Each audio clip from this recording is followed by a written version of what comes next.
मस्ताना, सबसे पहला सवाल, जो सरकार ने इस वक्त गन्ने का 25 रुपये रेट बढ़ाया है, उस पर आपकी क्या राय है? देखो शर्मा जी, गल है अब ये सरकार रेट नहीं बढ़ा रही, ये किसानों के साथ खिलवाड़ करती है। गन्ने की छलाई जो है 70 रुपये प्रति क्विंटल किसान देने को मजबूर है।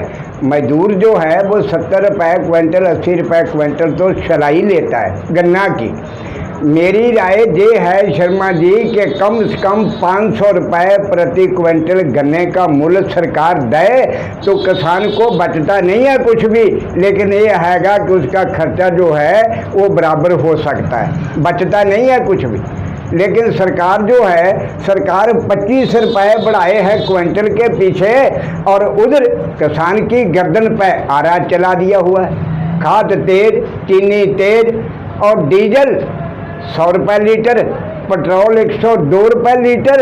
मैं कहना चाहता हूँ, सरकार को निवेदन करना चाहता हूँ, हमारे प्रधानमंत्री जी को, हमारे मुख्यमंत्री जी को, उत्तर प्रदेश सरकार को, कि वो टैक्स ख़त्म कर दे पेट्रोल से और डीजल से। और डीजल पेट्रोल से अगर टैक्स ख़त्म कर दिया जाए तो 50 रुपये लीटर डीजल बिकेगा भारत में। अभी पीएम मोदी ने बैठक के दौरान टैक्स खत्म करने की बात की थी, उसके बाद में बताया जा रहा है कि राज्य सरकारें नहीं मानी इस बात को लेकर, तो इस पर क्या करें? ऐसा है, मेरी राय ये है कि बादशाह जो होता है, अगर बादशाह कोई फरमान जारी करता है तो नीचे वाले एहलकारों की क्या हिम्मत होती है कि वो उसको लागू ना करें। मैं ये कहना चाहता हूँ कि हमारे प्रधानमंत्री जी भी सख्ती से काम नहीं करते हैं, अगर वो सख्ती से दबाव बना दें। एक बात मेरे को शर्मा जी याद आई है, हमारे प्रधानमंत्री जी बहुत अच्छे हैं, मैं नहीं कहता वो खराब हैं, बहुत अच्छे हैं, लेकिन उन्होंने रात के 12 बजे हाथ जोड़ के एक बेनती करी थी पूरे भारत की जनता को कि लॉकडाउन। जब लॉकडाउन प्रधानमंत्री जी एक उंगल उठाने पर देश के अंदर चिड़िया ने पंख नहीं उठा लाए, तो प्रधानमंत्री जी के हुक्म की अवहेलना करने वाले राज्य सरकारें कौन है? कोई नहीं है। प्रधानमंत्री जी चाहे तो 24 घंटे के अंदर गन्ने की कीमत 500 रुपया कर दे, देश के अंदर कोई मेटने वाला नहीं है। इस वक्त जो धान की कीमतें हैं थोड़ी बढ़ाकर सरकार ने 1940 रुपये कर दिया, तो धान की कीमतें 1940 है, इस वक्त बिक्री क्या है? और बिक्री तो शर्मा जी जो है 1100 रुपये, और जो थोड़ा बहुत कोई माड़ा मोटा आड़ती से, मिल वालों से थोड़ा सा कभी मिलता जुलता है, उसका 1200 में, जो नहीं मिलता उसका 1100 में। मैं ये कहना चाहता हूँ सरकार से, बड़े प्यार से, मोहब्बत से सरकार को ये निवेदन करना चाहता हूँ आपके कैमरे की वजह से, कि सरकार को 1940 रुपये का जो रेट सरकार ने तय किया है, मिल्ला वाले भी उसी रेट पर लें, नहीं तो इनके लाइसेंस तत्काल निरस्त कर देने चाहिए सरकार को। तभी तो किसान दिल्ली बॉर्डर पर बैठा है कि एमएसपी पर कानून बनाया जाए, जो इससे कम रेट में खरीदे उस पर कानून के तहत कार्रवाई की जाए, लेकिन ऐसा कुछ भी नहीं। आज तो राइस मिलर्स जो हैं वो स्ट्राइक पर बैठे हैं कि उनके चावलों तक को सरकार सही ढंग से नहीं खरीद पा रही, उस पर क्या हो? देखिए, जो चावल की बात आप बता रहे हैं, हम सरकार को भी कहना चाहते हैं, सरकार जो है गया उनको चावल कह रहे हैं कि हम खुद मजबूर हैं।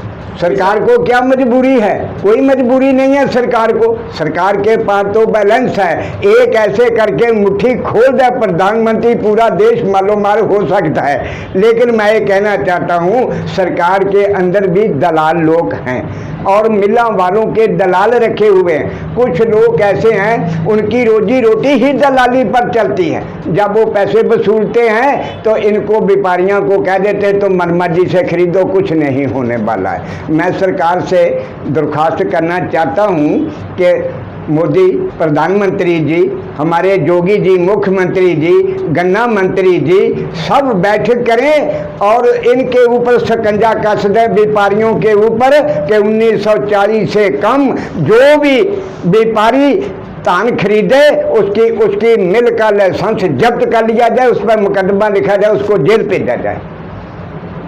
हाई कोर्ट से बड़ा यूपी में कोई कोर्ट नहीं है। हाई कोर्ट ने आदेश दिया था कि गन्ना की पूरी पेमेंट की जाए, उसके बावजूद ही राइस मिलें अभी तक गन्ना की पूरी पेमेंट नहीं कर पाए हैं। तो क्या वो इसलिए कि सरकार की रुचि इधर नहीं है किसान की तरफ। सरकार ये चाहती है, जो दिल्ली में धरना प्रदर्शन हो रहा, पूरे उत्तर प्रदेश में हाहाकार मचा हुआ है, सरकार जानबूझ करके आंखों के ऊपर पर्दा लगाए बैठी है। अगर किसानों की बात मान ली जाए तो हमारा देश खुशहाल नहीं हो जाएगा। हमारे देश में हाहाकार ना पड़े तो एक दूसरे के गले लाके नहीं मिल पाएगा। इसलिए सरकार की नीति पहले ही रही है अंग्रेजों की रीति, पाड़ो ते राज करो, यही नीति कांग्रेस की रही, पाड़ो ते राज करो, यही नीति आज मुगलों वाली देश में लागू कर दी गई है। इसलिए किसान की दुर्दशा है, किसान जो है आत्महत्या करने को मजबूर हो रहा है। लेकिन उके दुके घटनाएं तो मिलती है, पर हम सरकार को ये कहना चाहते हैं कि गन्ने की कीमत 500 रुपये क्विंटल तत्काल सरकार को करनी चाहिए। और दूसरी बात, जो धान की कीमत है 1940 सही मायने से मुद्दा मैं कह रहा हूँ कि 3000 रुपये प्रति क्विंटल की धान की कीमत होना चाहिए, तब किसान का कुछ मार्जिन बराबर हो सकता है। नहीं तो किसान तो मरा ही जा रहा है, मरा ही जा रहा है। हर चीज़ के दाम बढ़ाए गए हैं, सिर्फ किसानों के लिए ही सिर्फ 20-25 रुपये ही बढ़ते हैं। मैं तो ये कहना चाहता हूँ शर्मा जी, आपके केमन में आज मौका मिला है, आप लोगों का धन्यवाद करता हूँ, मिला है। मैं सरकार को दरख्वास्त करना चाहता हूँ, बड़े प्यार से, विरोध करके नहीं, प्यार से सरकार जो है इन व्यापारियों पर शिकंजा कसे और जिलाधिकारी, एसडीएम, जितने अधिकारी लोग इस मामले के लिए सरकार ने लगा छड़े हैं, उनके सबके ऊपर शिकंजा कसया जाना चाहिए। तब ये व्यापारी लोग जो है क्या करते हैं, इनकी कोठी पे आते हैं अधिकारी, कोठी से थैलियाँ ले लेते हैं और चुप करके चले जाते हैं, कोई सुनने वाला नहीं। मैं कहना चाहता हूँ कि सरकार को सेम ही, आज हालात बड़े ख़राब हैं, इलेक्शन आने वाली है, इलेक्शन आने वाली है, इलेक्शन में रोज़ ही सरकार के खिलाफ लोग झंडा डंडा उठाई बैठे हैं, लेकिन हम लोग ना झंडा उठाते हैं ना डंडा उठाते हैं। हम तो सरकार को सिर्फ हाथ जोड़ के प्रार्थना करते हैं, मुख्यमंत्री जी, प्रधानमंत्री जी, जब देश का किसान खुशहाल होगा तो हमारी भारत की लोकतंत्र खुशहाल होगी, हमारी सरकार भी खुशहाल होगी, चाहे कोई सरकार होए।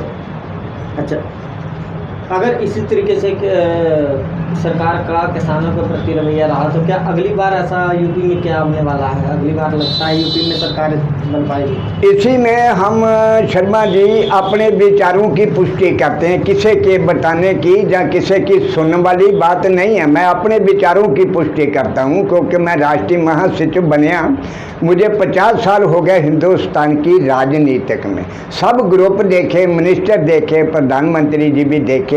प्रधानमंत्री तो एक माँ और बाप जैसा होता है कि बाप बेटों से छाती में लगाए, बेटियां को छाती से लगाए तो लहजा कुछ और हो जाता है। जिस घर में बाप और बेटों में विवाद हो जाए वो तो घर मिट जाता है, उसका घर का कुछ रहता ही नहीं है। मैं आपको ये कहना चाहता हूँ कि जितने भी आप सवाल पूछ रहे हैं कि ये आपने सवाल करे है कि वर्तमान में अगर यही हालात रही तो सरकार का क्या होगा। सरकार का ये होगा कि बिगल बज जाएगा और बीजेपी सरकार जो है हमेशा के लिए जाना तय हो जाएगी। जैसा कि यूपी का इतिहास रहा है कि दोबारा कोई मुख्यमंत्री दूसरे एक पार्टी का दोबारा कोई मुख्यमंत्री नहीं बना, तो आपको क्या लगता है कि बीजेपी सरकार का दोबारा मुख्यमंत्री बन पाएगा? नहीं बन पाएगा। अगर सरकार ने किसानों को राजी नहीं किया, सरकार ने किसानों को, मजदूरों को अपनी छाती से नहीं लगाया, तो मैं शर्मा जी आपके केमन में बैठा कह रहा हूँ, हालात दिख रहे हैं, हालात जो देश के हालात हैं, बीजेपी सरकार का पतन हो जाएगा।